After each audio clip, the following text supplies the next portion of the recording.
अभिनव ने जब अकरम का नाम लिया तो मैनेजर का दिमाग खराब हो गया। उसे लगा कि अभिनव उसे अकरम के नाम से धमकाने की कोशिश कर रहा है। ऐसे में उसने कहा, उनका नाम अकरम नहीं है, अकरम सर है, और मुझे ऐसे छोटे मोटे डिसीजंस लेने के लिए उनसे नहीं पूछना पड़ता है। मैं इस कंपनी का मैनेजर हूँ और इतनी पावर तो मेरे हाथ में भी है कि अगर कोई बंदा काम नहीं कर रहा हो तो मैं अपने से नीचे के उस बंदे को जब चाहूँ तब फायर कर सकता हूँ। यह सुनते ही अभिनव को हंसी आ गई, लेकिन उसने अपने आप को रोका और बोला, सीरियसली मैं काम नहीं कर रहा था। तुमने मुझे इसलिए फायर किया या कामिनी ने तुम्हें मेरे खिलाफ भड़काया इसलिए? तुम कहना क्या चाहते हो? मैं किसी के बहकावे में आने वालों में से नजर आता हूँ? मैनेजर ने गुस्से में अपना हाथ टेबल पर पटकते हुए कहा। अभिनव ने उसे एक पल के लिए देखा और बोला, आप मैनेजर हो और मैनेजर को गुस्सा नहीं करना चाहिए, लेकिन आपने फिर भी गुस्सा किया क्योंकि मैंने सच कहा। मेरा सच आपको चुभा ना, तो फिर आपने ऐसा क्यों किया? आपसे जूनियर लड़की की बातों में आकर मुझे ये लेटर थमा रहे हो। आप इस लड़की को शायद नहीं जानते हो, लेकिन मैं इसे अच्छे से जानता हूँ। इसने हमारे कॉलेज से लोगों को भड़काने और बेवकूफ बनाने में मास्टर्स किया है, और इससे पहले कि अभिनव आगे कुछ कह पाता, उसने देखा कि मैनेजर गुस्से में उसकी तरफ बढ़ रहा था। वो अभिनव पर हाथ उठाने वाला था, लेकिन इससे पहले कि उसका हाथ अभिनव के गाल पर पड़ता, अभिनव ने उसका हाथ बीच में ही पकड़ लिया था। ये देख मैनेजर और ज्यादा तमतमा गया था। उसने अपना हाथ छुड़वाने की कोशिश की, लेकिन अभिनव की गिरफ्त इतनी मजबूत थी कि मैनेजर की ताकत रत्ती भर का काम नहीं कर रही थी। आखिर में उसने चिल्लाते हुए कहा, छोड़ो मेरा हाथ। अपना हाथ संभाल कर रखते तो मुझे इसे पकड़ने की जरूरत ही नहीं पड़ती। अभिनव ने मुस्कुराते हुए कहा और मैनेजर का हाथ छोड़ दिया। मैनेजर ने देखा कि उसके हाथ पर लाल निशान बन गया था। उसे तेज दर्द हो रहा था।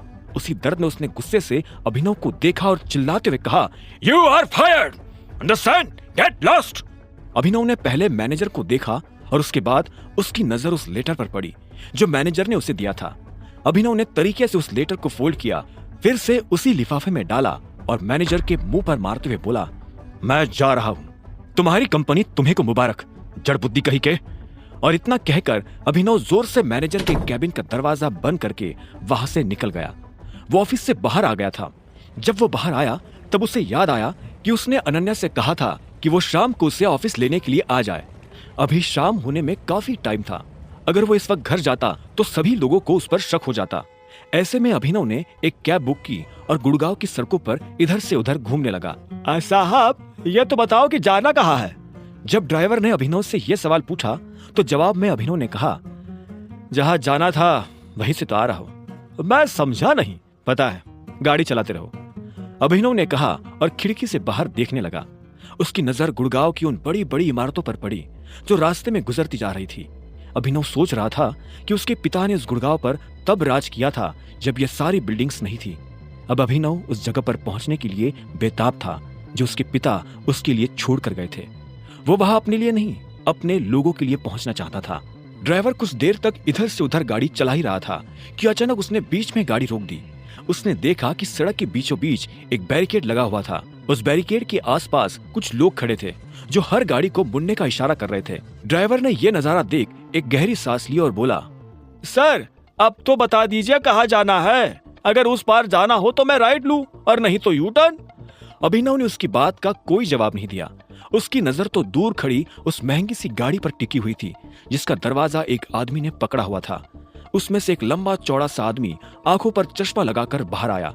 उसने सूट पहना हुआ था। जैसे ही वो बाहर आया तो इतने में उसके गार्ड्स उसके आसपास आकर जमा हो गए।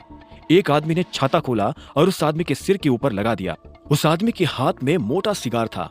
अभिनव ठीक से उसका चेहरा नहीं देख पा रहा था। जैसे वो आदमी आगे एक बिल्डिंग की तरफ बढ़ने लगा तो इतने में अभिनव ने ड्राइवर से पूछा, ये आदमी कौन है? अरे सर, आप इनको नहीं जानते? ये है दिग्पाल छिंगावत। टाइगर के बाद अगर पूरे गुड़गांव में किसी की तूती बोलती है तो वो इन्हीं की बोलती है। जैसे ही ड्राइवर ने अभिनव को यह जवाब दिया तो अभिनव की सांसें तेज हो गई। न जाने क्यों वो घबरा रहा था।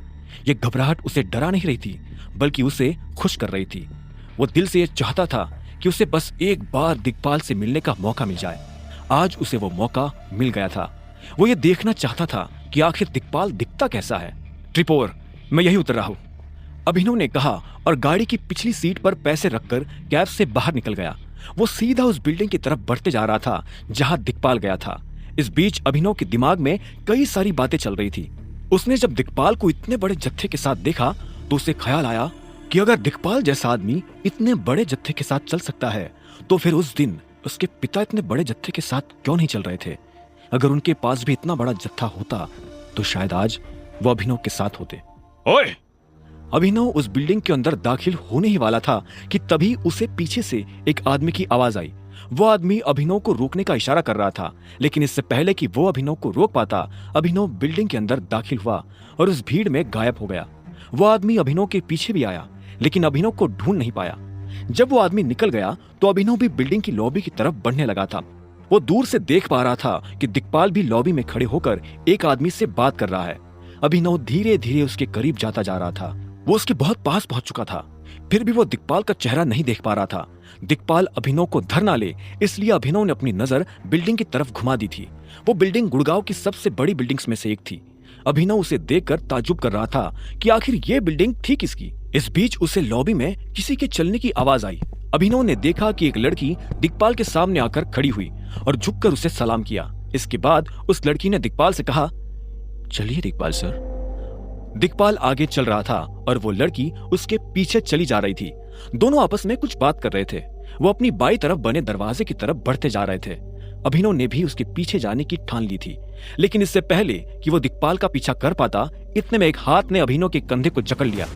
तुझे क्या लगता है तू यहाँ जासूसी करेगा और हमें पता नहीं चलेगा?